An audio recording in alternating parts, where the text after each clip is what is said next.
If you've ever had to chop an onion, you probably know that it's one of the most annoying cooking experiences. It just fills your eyes with tears and, apart from wearing goggles, there's not too much you can do about it. Scientists and farmers have been working on a solution to this problem for decades, and they've apparently come up with a tearless onion, called the Sunion. This new vegetable is the result of a natural crossbreeding program that's been going on farms in Nevada and Washington since the 1980s, which should put consumers worried about genetically modified produce at ease.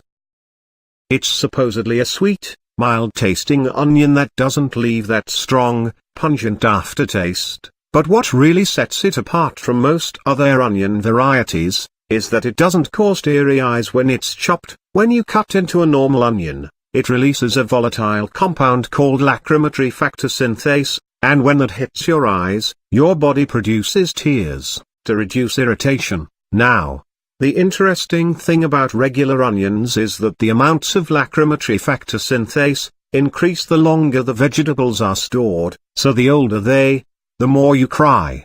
In Sunions, on the other hand, the levels of that annoying volatile compound drop the more time goes by, until it no longer has any effect on your eyes when you cut it.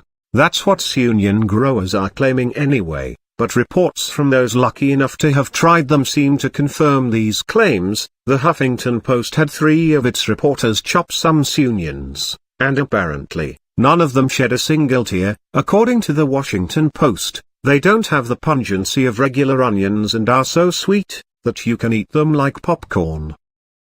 So the good news is that tearless onions are now a real thing. The bad news is that they are currently only grown in Washington and Nevada, and even though they are sold nationwide, they are still in relatively short supply. The first Sunion batches hit the shelves of grocery stores in December, but we'll probably start seeing them in most grocery shops and supermarkets in the next few years. As more people learn about them, Sunions growers are currently working diligently with stores and supermarkets across the country to find the best locations to offer this groundbreaking product, a spokesperson for the growers said. Interestingly, even though Sunions are being marketed as the world's first tearless onions, back in 2015, we wrote about a similar creation from Japanese company House Foods Group. They claimed to have also created their world's first tear-free onion, by disabling the compounds that the popular vegetable releases when chopped. However, they irradiated the onions to do it, which was bound to keep some consumers away. That's it for this video. If you enjoyed it, make sure to subscribe to our channel. Also check out these other exciting videos to feed your curiosity.